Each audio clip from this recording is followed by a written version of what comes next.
This is my MK4 Jetta, and the springs in the rear have broken. Both of them have broken off. I'm not sure if it's because I carry too much weight in this thing. I do put a lot of weight in the trunk on this.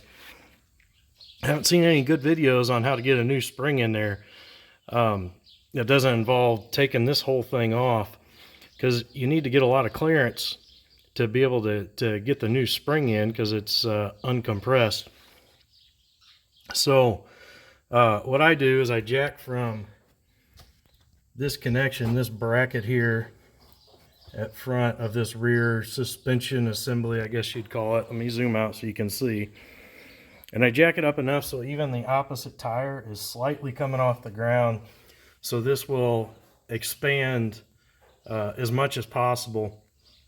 And then I remove the top shock bolt, the shock tower, I guess you'd call that. It's the mount for the top of the shock in the rear. I remove that so it can stretch out as much as possible, because this shock does have a limited amount of travel and will keep it from spreading out. So I take the top out, and then here's this super sketchy part. It's a good way to have this teeter out and break your teeth, so be really careful on this, but this has worked for me, and this does give me the clearance to put a new one in. The other thing too is this brake line may not stretch very well, so I pulled it off of its bracket, so you have to remember to put that back in too. Although the other side, I didn't take that off and it wasn't too bad, but I didn't like how much it was stretching. So anyway, use the jack, open up this gap. There's not a great place to jack from. This worked, but the truth is you can probably get a little better place to jack from if you remove some of these brake parts off. You know, if you were to get this rotor off of here, and then you would have a little more space to work with, and you could go a little straighter while jacking. Because the truth is, if I bump that really hard right now, it'll kick out, and like I said, you're liable to break your teeth or worse. So be careful if you do this, but saves a ton of time for putting a new spring in the back.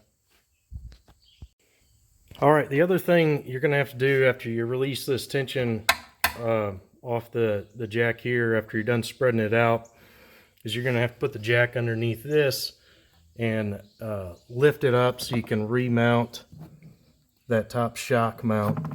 And then also, as you're lifting up this from below to recompress it, you're going to want to watch the bottom and of course the top too.